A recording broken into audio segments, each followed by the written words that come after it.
This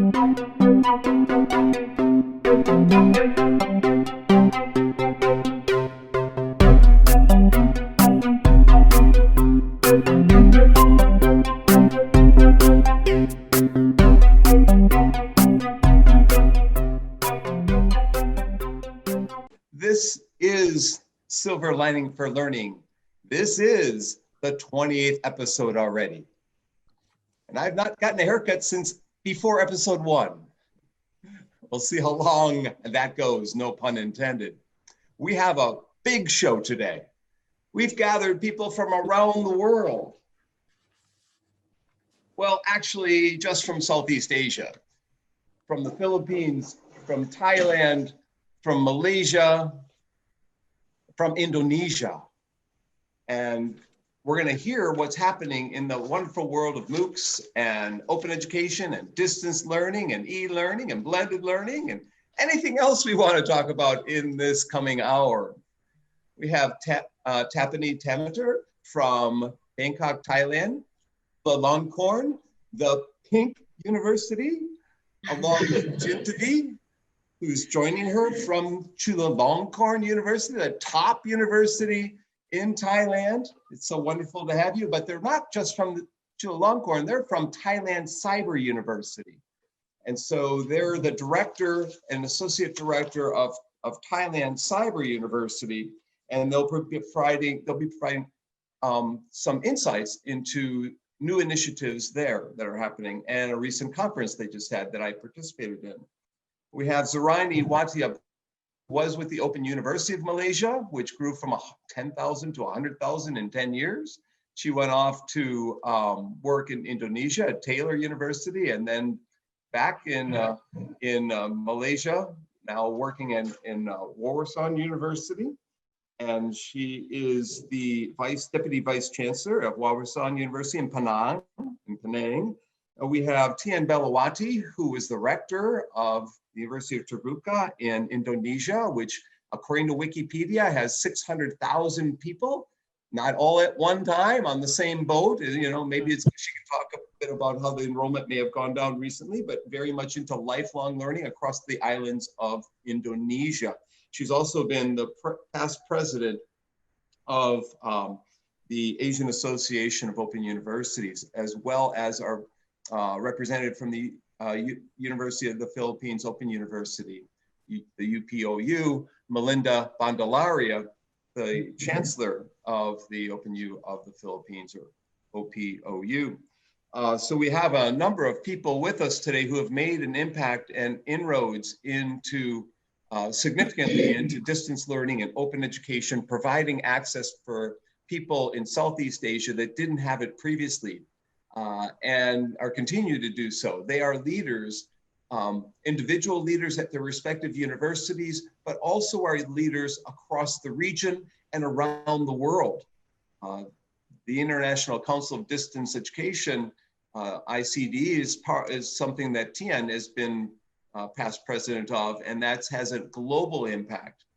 And so, again, we have people who have made a dent, made inroads, seen it from the ground up. A number of our guests started from the ground floor, from the workrooms and the back offices, all the way up to the level of chancellor. So if you want to hear their success stories, each of them has an individual success story to tell us today. The last time I think I was in Thailand, Jin picked me up at the airport. Good to see Jin again. So maybe we start with Zuraini, who I've known the longest of all of you. She's been jumping around to all sorts of different places. Can you give us a sense, Zuraini, of Indonesia and Malaysia, what you're doing today? Because to help lifelong learning in particular, you've got that emphasis. Can you talk a bit about what's going on today? Because you're the only one of the people here who doesn't have a chapter in my most recent book. You have 2 in other books previously, but not. So I'd like to hear an update of what you're doing. Oh, update. Okay. Well, basically, I'm still in the open and distance learning environment, and Well, okay, maybe in terms of a bigger context, yeah. The COVID-19, I think, has pushed everyone, including the ODL universities, to reconsider, to re-examine how we should move on. The fact that when we used to be blended, yeah, the ODL universities are usually a blended learning institution. Now we have gone practically 100% online learning, and it's not been easy because not everyone is ready to go online 100%. I mean, they can be in front of the camera, but it does not mean that they were able to deliver um, the tutorials that used to be delivered physically um, effectively. Yeah, because it was a blend before where it was a mix of um, online as well as face to face. So the face to face became online. So we found that not everybody was ready to do that. So we had to retrain our tutors. We had to um, monitor to see how they're doing. We had to prepare them in advance. So our own full-time academics had to train the tutors, had to do dry runs before the actual classes. And we also had issues with the students. Yeah, the students were also not used to this, and many of them um, were using their smartphones to connect, and many of them did not have Wi-Fi at home. They had mobile internet, but not Wi-Fi at home. So that was kind of limiting in some cases, and we have some 450 part-time tutors that's helping to deliver courses at Wawasan. Um, and at first we were using a variety of platforms. We gave the option to the tutors to choose whatever platform they wanted. Then we realized that students were like not able to cope, because if they were taking 3 courses, it could be 3 different platforms. So now we've adopted MS Teams as the official platform for WOU tutors to use for the students. And still, although we are into the second semester, there are still some technical hitches here and there, primarily because of the location. Sometimes we have locations in Malaysia where the internet is not uh, totally reliable. Of course, in the major cities, it's not a problem, but because we're an ODL institution, our students are all over the place, geographically spread out. Um, but anyway, that aside, I mean, that's just a very practical, the practical situation we have now. We just have to cope, and we just have to retrain the tutors, and we have to um, consider all the other factors, the students' connectivity, and so on and so forth. But the country itself, Malaysia itself, has also gone into the phase of offering micro credentials. So that is starting very soon. So that allows the flexibility for both students and members of the public to take a course in a micro-credential form, and for students, for potential students who decide to come into the university, they can stack those micro-credentials and get their credit exemptions when they come into the university. It's also for members of the public who wish to educate themselves, so part of the lifelong learning movement. So you asked me to talk about the lifelong learning. Yeah, the Ministry of Education had examined the past 10 years of what we've done in terms of lifelong learning. There were a lot of people, there were a lot of ministries, there were a lot of members of the public who took the courses. But when we examined it, there's a team at USM who's doing this, and I was called in to help give inputs. Yeah, and I don't know what USM is. What is USM? University Science Malaysia. Sorry, everyone in Malaysia knows it. Okay, University Science Malaysia is also based in Penang. They are a conventional university. They are also a research university. It was established in 1971, and I think it's probably the third university in Malaysia to be set up by the government. So basically, they were commissioned to do research on on what has happened with lifelong learning projects over the last 10 years by various ministries and by various organizations.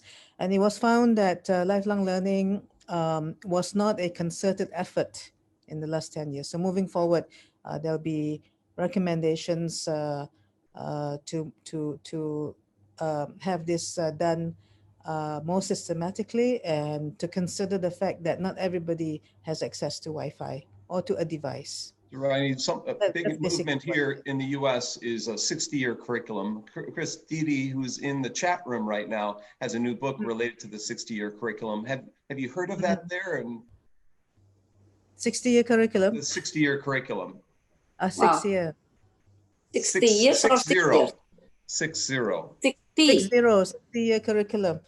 Yeah, meaning there are different things for different people at different times. Meaning we're living From longer cradle and to needing to grave. reskill constantly. I'll go over to Melinda. Thank you, Zarani. I'm going to go to Melinda. And in your chapter in the book, that you talk about OER, Open Educational Resources for Development framework that you've designed and created in the Philippines. And you laid out different courses, data warehousing, predictive analytics, business analytics, and other such courses. Can you tell us what OER for development means to the Philippines and what it might mean for the world, and what has happened in the Philippines since the book came out in late November? It's 2020, but it's been out almost a year. Has anything changed or been updated? Can you describe some things, Melinda? Yeah, much has been changed since I've written that chapter, but I can say that what I have written there really came or very useful, especially in this time of pandemic. So what is happening now? The OER for development really became a model for us to pursue, especially in terms of massive and direct training of our teachers, as described by Zoraini earlier. Many of our teachers, especially in the higher education, all levels actually, higher education, basic education, technical vocational education, they were not really trained to go into this mode of instruction. So that model of OERs for development and the MOOCs as OER, which provided the content to the kind of training and to the instruction that is happening now online, really became very useful. So that model, which was just starting at the time that the book was written, the chapter was written, was used in full in this time of pandemic. So what at the time, opportunistic. Yeah, exactly. Because at that time, our vision really was how can we develop OERs and massive open online courses that would create much impact, especially to the education sector, and would really contribute to the development of the country. So we have that model of developing OERs and MOOCs such that they are equivalent to the credit courses that higher education institution students are taking and teachers are teaching. So we are directly providing the content to the credit courses that are being offered by the different higher education institutions. So they are there now, and when the pandemic happened, they are there for the teachers to use, for the students to use. They just need to access it.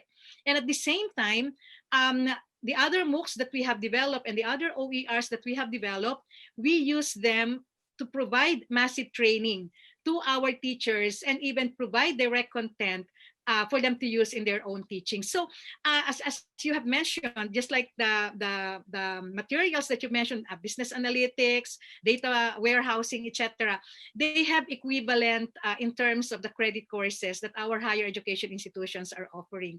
So if they say that, okay, we are now fully online and we are teaching these courses, then we say, okay, here are the content of the courses that you are teaching. Use them for free because you can freely access them. And what is good, something good that happened now is that even our Commission on Higher Education is in full support.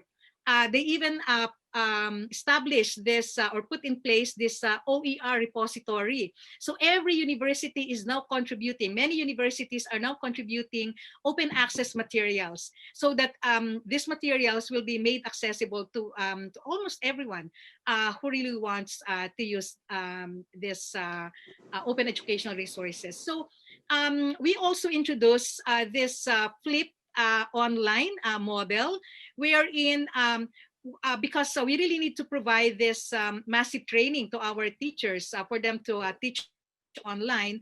What we did was we trained the teachers, and then in terms of them doing the training in their own universities, they can use the Moocs as OER model. They can enroll their teachers, they can design the training program and use the content that we have developed already and are using as MOOCs, offered as MOOCs. So in that way, we were able to at least somehow manage training many teachers and make them ready for the opening of classes this school year. What is interesting here is the significant increase in the number of enrollees or participants in our massive open online courses.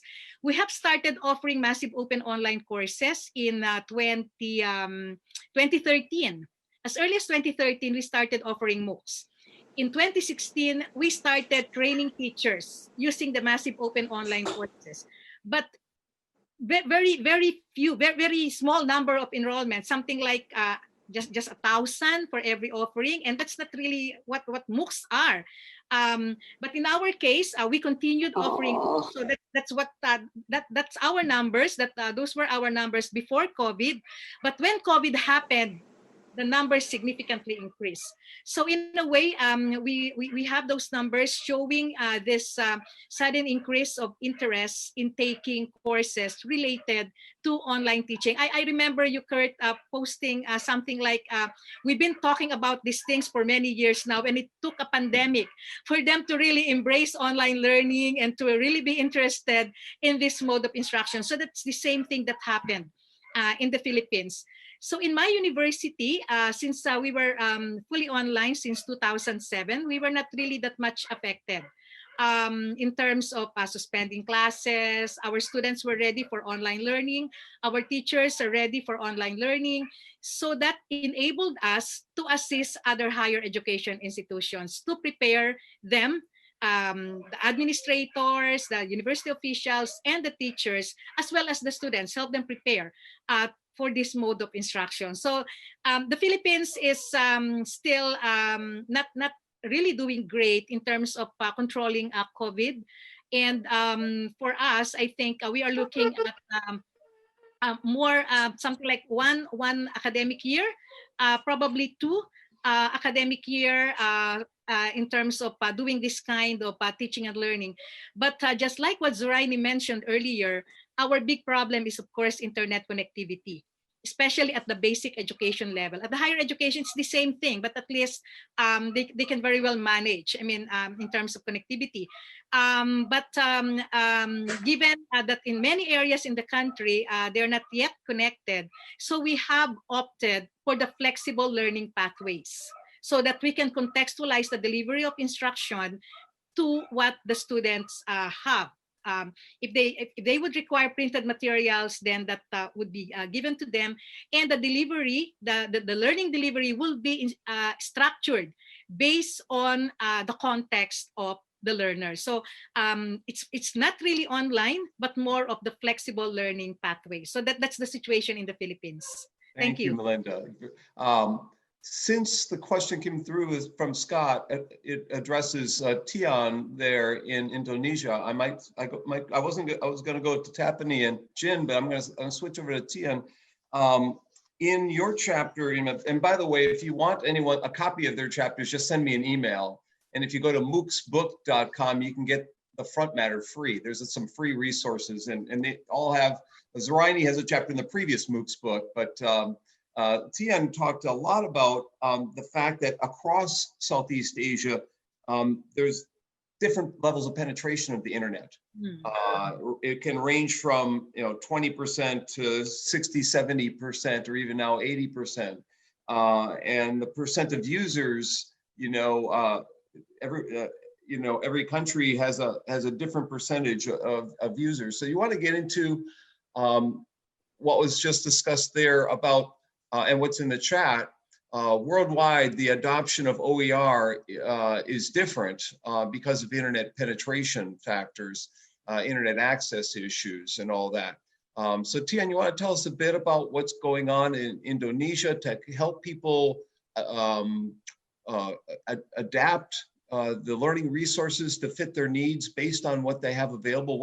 How does the University of Terbuka and other universities in Indonesia provide the resources for people in all the remote islands that you have, just like in the Philippines, all thousands and thousands of islands, right? And you want to talk a bit about what's going on? What's your role? What your involvement has been? Because you're no longer the rector in charge. So what happens after you're no longer the boss?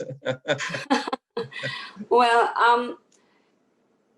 I think, I wrote the chapter like 2 years ago. Was that 2 years ago or 1 year ago? Book came out a year ago, but you probably wrote it 2 years ago. These things take a while to come out. Yeah. Not much change before the COVID, but as everybody has been saying, everything changed like drastically after during the pandemic. In terms of OER, I think in Indonesia, there are two barriers. The first one is, of course, internet connection, and the second was in language, because most OERs are in international languages like English, Spanish, French, or Chinese even. But I think after the COVID, or maybe past 5 years, and especially in higher education level, many professors are sharing their materials. However, they don't use the term OER, and they don't use the open licensing. So they just upload it and they just let anybody use it, And we at my university at UT, we try to educated them, that, if you want to share it better, you adopt the open licensing. So then we also educate the users for using it legally or, not violating the copyright. So when we talk about internet connection, even though Indonesia, has made it to the top 5, users in the world, with I think over 175 million people, connecting to the internet, but the distribution within the country is very uneven. So in the villages, so I very much relate to what Zuraini was saying. It's very bad, I must say. The connection to the internet, especially in the rural areas, and they are expensive. However, I would like to share with you, I have three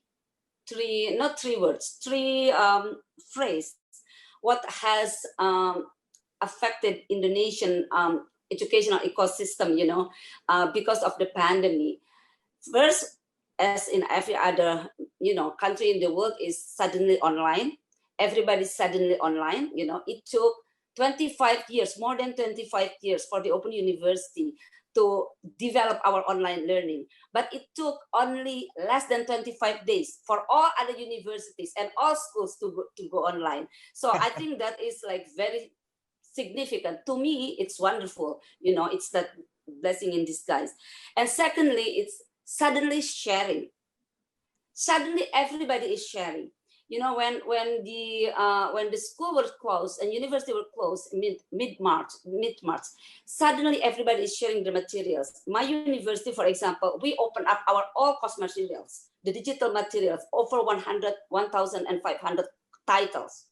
We shared with everybody for free, and we shared our LMS as well, and followed by other universities. So many free LMS, offered and hosted by other universities, free to use by other universities, and also all the materials. Now suddenly everybody is sharing it. Some are labeled OER, some are not.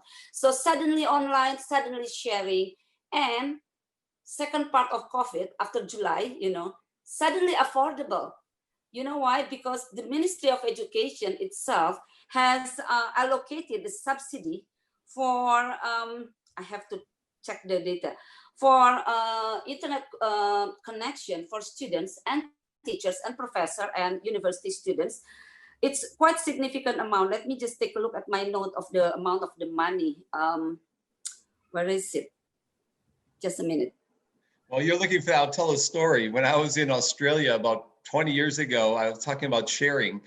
And said, Dr. Bonk, they share in the US, but we don't share here in Australia. Then I went off to the UK and talked about sharing. And they said, Dr. Bonk, they're sharing in Australia, they're sharing in the US, but we don't share here in the UK. And then I went home to the US and started talking about sharing. And they said, Dr. Bonk, they might be sharing in Australia, they might be sharing in the UK, but we don't share anything here. In the early 2000s, nobody was into this sharing notion. You know, that's when Merlot was starting and all these, but things have definitely changed, and COVID's a big part of that. Yeah. Did you find your notes? As I was saying, the government, the Ministry of Education, just launched a internet data package. You know, it's a total of $590 million. And that is for all the students, all the teachers, all professors, which are billions, you know, in number in Indonesia. And reduce the, that is like free quota for them, like 5 mega, you know, not 550s, 32, something like that. And that has triggered also the internet providers, you know, the ISPs and everything, to give special package to, you know, as low as like 1 cent per day for internet connection. But that only happened after July, you know, and they have offered these all affordable internet connection only right now, only up to December, you know, hoping that by January, then everything will be back to normal. So, you know, the blessing in disguise of this pandemic is, you know, for us, it's a excellent marketing for open and online learning. We have been talking for years, nobody's listening, and now we don't have to talk, everybody coming to us and ask us to tell them what to do, you know, to teach them. So, I mean, might sound selfish, but to us, you know, who has been working in this field, it's wonderful. Suddenly we have so many people, you know, so many friends, and we are converting the disbeliever to become believers and to become players. They did not believe in open learning. And now they said, yes, we can do it. Even from the handphone, we can do it. You know, much more if we do it properly with good preparation, you know. So even in the in the time of emergency, I think we call it emergency time now, at least we stop the students from dropping out. You know, we keep them going and learning, you know, so that's good. And then they're catching up with quality, you know, like second month is getting better, and now the second term is even much better. And I mean, it's just, to me, it's just wonderful. And that, to me, that is the silver lining, you know, for online learning, you know, because of this horrible pandemic that we are having. So hopefully the pandemic will be over soon, but hopefully the impact will stay. And I believe so. I think it will stay. We keep doing what we are doing, you know, for a long time. Keep promoting, keep telling people that it works, and, you know, then it can be effective. Yeah. So in effect, what you guys have been doing for all this time, for these decades, you're seeing the fruits of all your efforts. Yeah. Being, you know, at this point in time, it's got to be refreshing. It's got to be somewhat fulfilling for all of you. Yeah. In that it doesn't sound selfish. What's that? Does it sound selfish? It should sound selfish a little bit, you know. It should. We have to have some personal meaning and identity here. We haven't heard from Thailand, and so Jin and Tapani, in your chapter in the book, you talk about 8 or 7 strategies for, you know, MOOCs and OER in your country, and some get at courseware related issues, and some get at networking, partnering across the universities, and providing OER, and finding better means to distribute OER, but in forming new alliances. Do you want to talk about that, or you want to talk about something else? What's been going on in Thailand besides running a cool conference that I just attended on cyber learning a couple weeks back? And tell the audience about how they can attend that conference next year. If you know, people might want to know how they can get involved in OER and MOOCs in Southeast Asia. I think they can. So talk a bit about that. Tapani and Jin. Thank you, Kurt, and hello, everyone. That's so cool to see of you here. Actually, from the case of Malaysia, Philippines, and Indonesia, we are on the same way of the open online education. So that for the Thailand is the same because we got the budget to take care of the university network. It means like the all Thai university can access the good network. So that also almost 2 decades already that we got the huge budget from the government to take care of the computer network. So that it means that we are also stable on this thing. And the other side, the government also support for the courseware more than a decade. This almost 2 decades, the same way, the same time. So that the Thai Cyber University, this is a long term of the project.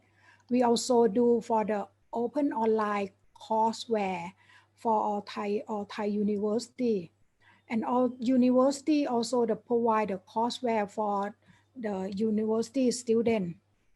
And in the center, what can we do? We also invite the university to provide the courseware and put in the central server.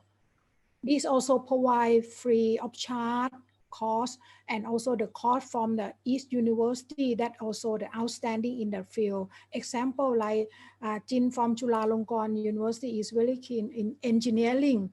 We also invite the engineering area, the professor also provide the courseware. This also in the past that we have done already 2 decades. In this term of MOOC, Thailand, the TCU also start from the Thai MOOC platform. We changed the organization name already from the Ministry of Education to the Ministry of Higher Education, Science, Research, and Innovation. We call in short in MESI. TCU is under the MESI right now. We also provide for the Thai MOOC portal. Because of the portal, all university in Thailand did not use their own portal in the first stage. They also use the Thai MOOC portal. We also call in short is Thai MOOC platform. In this time, in East University, help each other to provide almost 800 courses already. During the COVID-19, this is a good point for the Thai MOOC platform.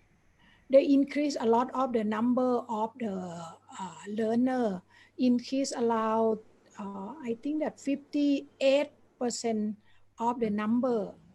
Right now, the number of the Thai MOOC learner is 570,000 students. Wow.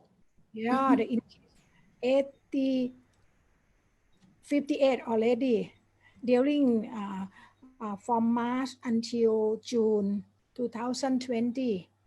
We can cover of the Thai people. I'm going to interrupt right there real quick. Before we go to Scott and Punya who have questions, Jin, you want to add something real quick before we go to those questions? Do you mean about the number of the learners? No, not necessarily. What else didn't we cover yet that you'd like to add in there? Okay. Like Tapani mentioned, like like we have around 500 to 600 courses on Thai MOOC, and before COVID, the number of learners is 250,000, and it's like double up to 500,000. So it's like like suddenly people find this to be very important in terms of the resources from Thai MOOC. And in additional to these, like what we're doing on Thai MOOC in developing the courses, like what Tian mentioned, is suddenly sharing, because we found that during the pandemic time, we not only among Thai university that, we cooperate and, try to uh, try to put together courses for Thai people. But there are also people from around the world, from other MOOC platform contact us and offering the sharing of the courses, exchanging of the courses on the platform. I found this to be very, very interesting. It's like, like everyone, we are in the same page and we would like to share. So yeah. So you were saying what I'm seeing in the US with Coursera and others is there's all of a sudden in March, you see this big jump and spike and people accessing MOOCs and offering them. So it's the same in Thailand and in Philippines and Indonesia and in Malaysia then. Yeah. Okay. And also there are sharing among, I would say like Asia people, like, not only courses from our platform, but from Korea, China, Taiwan, and even from Europe, we do the course exchanging. And we've been talking for a while about the cooperation, but it's really happened and actively work, during this time, during the pandemic time where everyone stay at home and have time to, really make this to happen. Yeah. Well, we've got questions from Scott and from Punya, but actually Scott's relates to the silver lining question that we're going to ask you later on. So let's go to Punya. Punya, you have a couple of things. You're muted, by the way. Punya. Yeah. Thank you. And thank you, all the guests, for sharing. What's exciting to hear from everybody is this idea that the amount of sharing that's happening across. I think one of the challenges that, I'm originally from India, that India faces, and I think countries in that part of the world face, have to do with the multiplicity of languages that one has to deal with, which becomes an interesting challenge. And I'm just wondering very briefly if a couple of you could talk about how some of those so one of the challenges, of course, is access to the internet, which we've talked about. But I think one of the foundational challenges that happens despite all the sharing is, like in India, if you create curriculum in one language, it is accessible only to in a smaller group of people and not widely. So can somebody speak to that aspect of how you're managing that challenge? Anybody feel free to jump in. I know we are tight on time, and I know Scott has questions too, so maybe we'll just get a couple of people and we'll move on to Scott after that. Go ahead, Tian. Yeah, no, I was exactly, that was what I was saying, that, besides internet connection, language is also a barrier for Indonesian people to make use of OERs that are available and developed by people from outside Indonesia. So that's why I've been promoting and I've been, collaborating and asking everybody in Indonesia to label their, because in Indonesia sharing was already happening before we even have the term OER, but they don't, label it OER and they don't use the open. So what I've been doing in the past 10 years is, promoting the open licensing and telling them, can you just please put this, to your material so people know that they can use it, And so we ask people to share in the local languages, because otherwise the Indonesian people will not be able to take advantage of the, free materials that are that they don't understand. They don't speak English. They don't read English. Much less other international languages. So language is actually, I think, the second biggest problem for taking advantage of the ample OER outside in the internet. I agree. That's why local languages need to be promoted. And actually, ICDE has once held a seminar. Said the title of the seminar is less spoken language based OER. Scott, you want to add anything there? Sure. So Chris was asking a quick question about completion rates, not just enrollment rates, in your open education and micro-credentialing and MOOC courses. Anybody want to speak to that real quick? And in addition to that, what metrics do you use for notions of success? Is it completion rates or is it something else as a metric?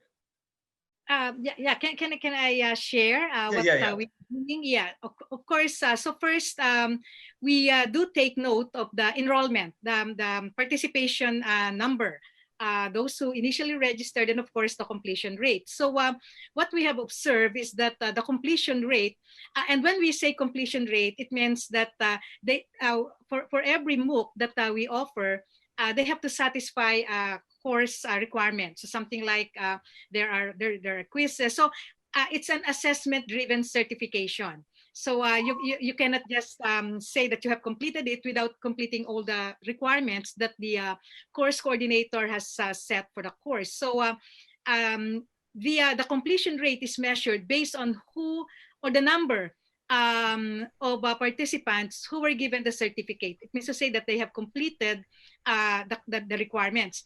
And we have noted an increase before from the COVID, pre-COVID time, that was something like 18% of those who initially registered to participate. Now I think we are reaching more than 50 because institutions, higher education institutions, are now recognizing in terms of professional development, they are now recognizing the certificates earned through a completion of a MOOC. So that, in a way, motivated, especially the teachers, to complete the massive open online courses that they enrolled in. So that recognition of the certificate earned contributed to a higher completion rate during this time of COVID. So that helped a lot, you know. Same like I move also. We have a 500 course that one of the student they compete almost a 500 course. Yeah. Really? From the certificate. Yeah. And I think like in Thailand, the situation is similar to what Mels mentioned, that many public organization or the private company do require them and offer them opportunity to do professional development through MOOC courses. That's why our numbers of enroll is increasing too, because we heard many from like public organization that they can because Thai MOOC is belong to the government project, so they kind of and the MOOC the one who provide the content are the university professors, so the quality of the course are quite like guaranteed by like the university. So many companies and organizations start to require or can offer them this option. So that's why the number of enroll and also the completion rate is around 1/3, because now we have around 570,000 enrollment and around 250,000 get the certificate. Yeah, and most of the courses are self-paced learning. We find it to be like more flexible for us and more manageable. So they just go and self-learning and get the e-certificate through the system. Yeah, and we have like 70%, like in order to get a completion, score to get a certification. And so you guys are seeing that's a lot. The impact of your work. Yeah. And today you can go home and your kids and your parents understand what you do, and maybe 10 or 20 years ago they didn't. So that has to be somewhat fulfilling to all of you. The impact and the excitement in the field today throughout the world and in your respective locations. It has to provide some sense of gratification. Anyone want to comment about that, about the mood or what it's like to be a leader in this field? Because there's young women who are going to watch the video, are going to watch the archive later. You've all moved up in your careers from very entry positions to now it's more senior level. You want any advice for young women, future leaders out there, and what it's like to be in this field? Right? Yeah, maybe I could. Okay, I just want to make a quick comment on the Malaysian MOOCs. Yeah, we have approached it a bit differently in the sense that sometime in 2010 to 2012, we had an e-learning steering committee at the national level. and I was a member of that steering committee, and we had recommended that Malaysian universities, especially the public universities, adopt 30% e-learning. And when the Malaysian Moocs were created, there was an overlap, yeah, in terms of the objectives. So the Malaysian Moocs were created as part of the 30% requirement of e-learning. So what happened was every MOOC that was created by the Malaysian public institution at that time were compulsory courses for our students. And you know, one university would create, like, say, 2 courses, another university 2 courses, and then students from each of those universities can take the other courses from the other universities. So then they cover the whole range of the courses that they needed to take. So I guess instead of that 30% or 15% completion rate, so every Malaysian student who had to take the MOOC had actually got to finish the MOOC. So unless it is the public, yeah, but if it's a Malaysian student, then they have to take those courses and they have to actually finish it so that they can get the credit hours for those courses. Okay, you were asking about what it feels like. For me in particular, I got my doctorate in 1985, and when I came back, it was a computer literacy phase. And soon after that, the CAI, and then internet-based, and then what was it now? Blended learning came into place, the ODLI came into place, and then e-learning, online learning, mobile learning. So I think it has been interesting in the sense that I have been able to sometimes lead, sometimes got the first project for Malaysia going, you know, at those times. Of course, today, so many people are doing different things. I mean, there's so much progress since the last 25 years. Now almost everyone, I mean, not almost everyone, but more and more educators have been able to lead different types of projects, yeah, in this area. Although they were not trained in instructional technologies or educational technologies, so you know, a lot of other people have come into what you call this, contributing to the field. Did you ask about advice to women? Yeah. Young women. Young women. We are still young, Kurt. How come you're asking us? Yeah, they were saying Sorry. something about 60 still young, right? Yeah. I think there was a new definition by UNESCO or something. Yes, we're still Yeah. young. Yeah, 60 is still young. Okay. What advice? I think basically it's about, I mean, go for what you like to do, you know. If you like to do something and when you do it, it's not difficult. It's not stressful. Yeah, you enjoy doing it, and then you get the best things, you know, out of it if you have that passion and you have that perseverance, you know, because you know you want to make things happen. You want to make a difference. So unless you have the passion, I mean, don't get into it. I mean, that's my advice to the young. Yeah. We've got a couple of questions, and Scott or Punya, would one of you guys want to jump in? Scott, go ahead.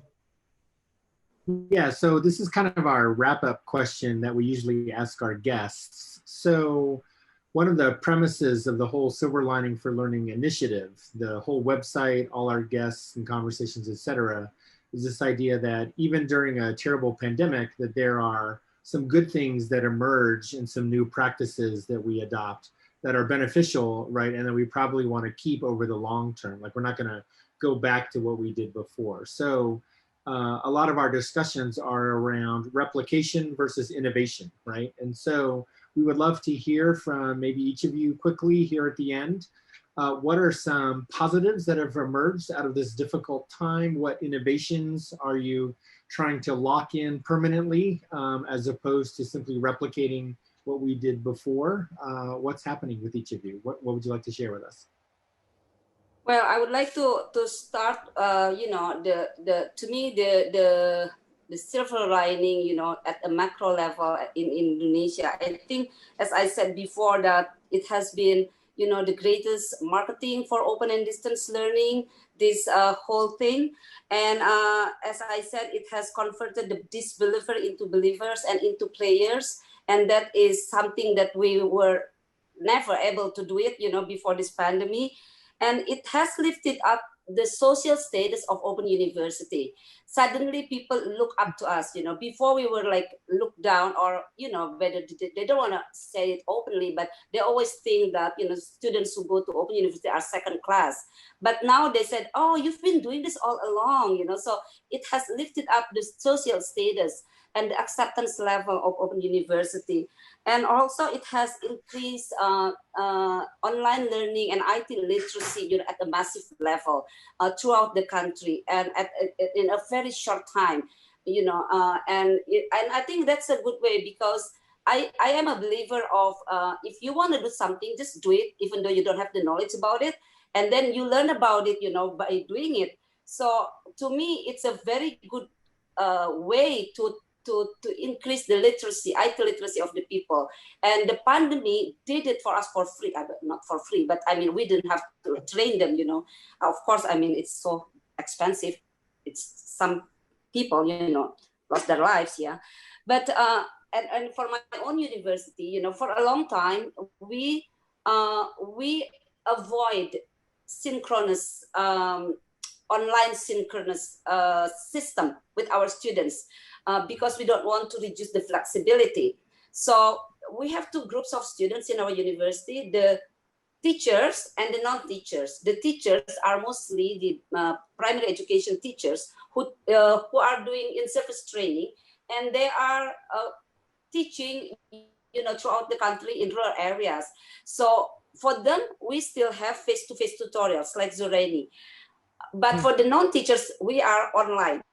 But for the teachers, we do the conventional distance education plus face-to-face tutorials. And we avoid to provide them with online synchronous. But because of the COVID, we did it through the Microsoft Teams now, with what we call it tutorial on the web, to web.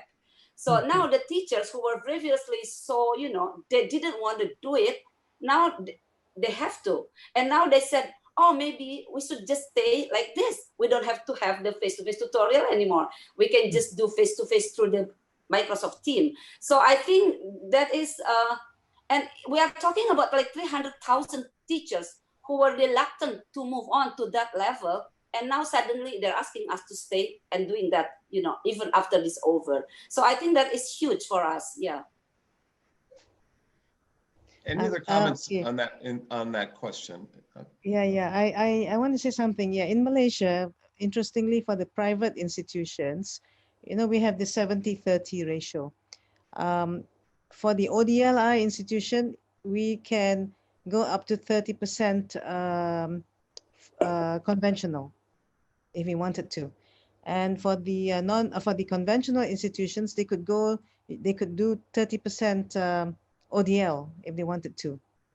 So I mean, that is a policy, and because of this COVID-19, more conventional universities now are considering offering some of the programs in ODL mode as well. So that's, ODL is not a common acronym in the U.S. So explain what ODL is. Open and distance learning. Yeah, I know it, but good, thank you. In unison, almost as a choir. Yeah. In Asia, it's ODL. You're educating America. Thank you very much. Yeah.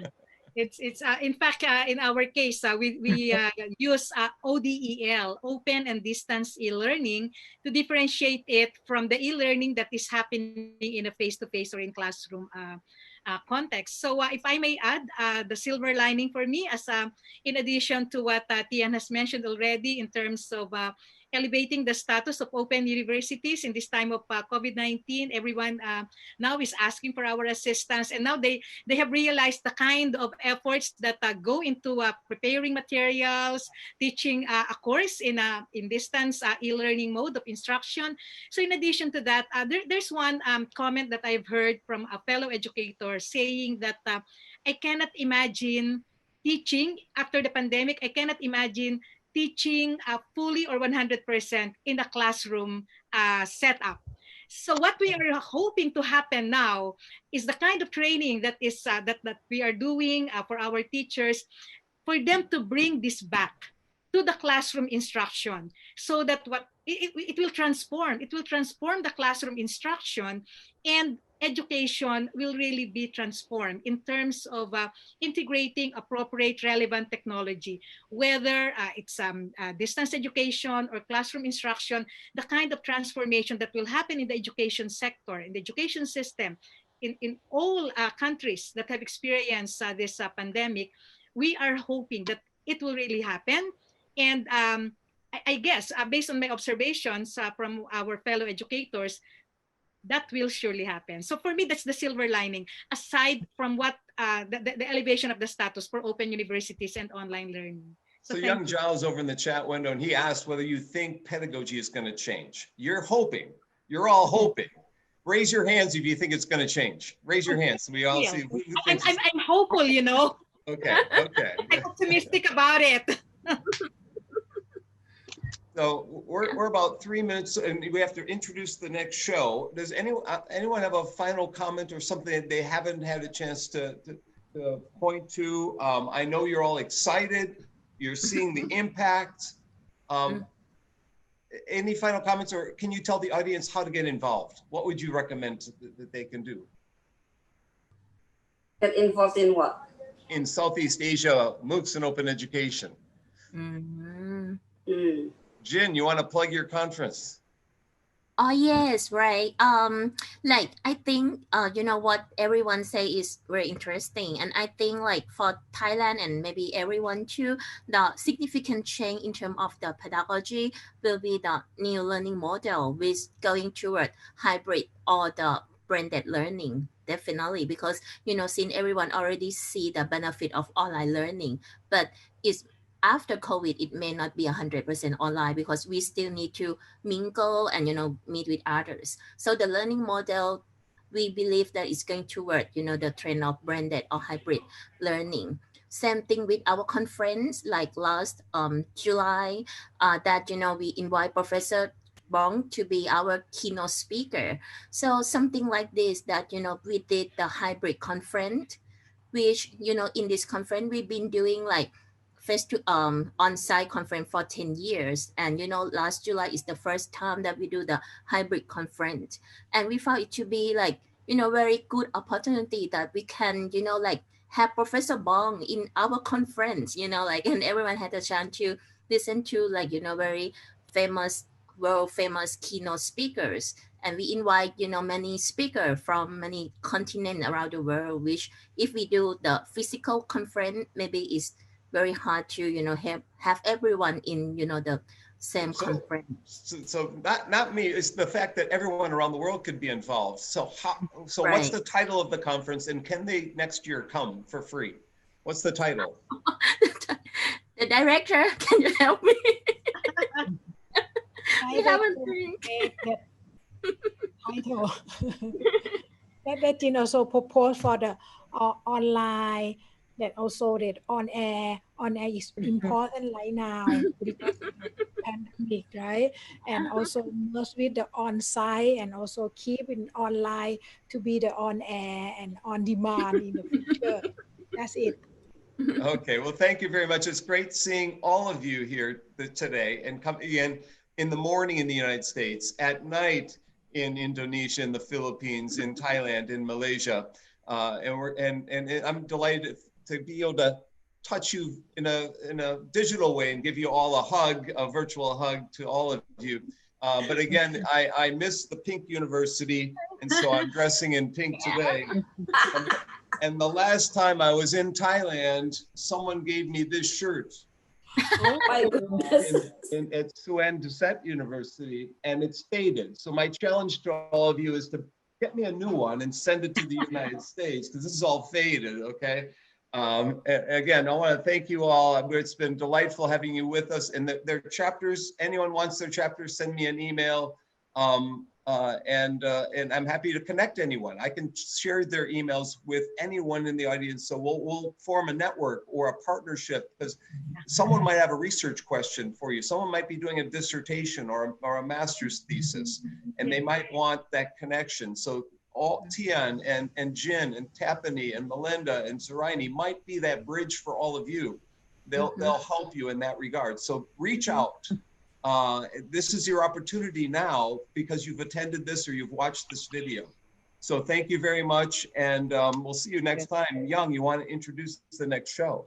Yes, thank you very much. And we know, education is about students. So we had a show about student voice, and so we want to invite more students next week for next episode. We want to see what they're inventing themselves.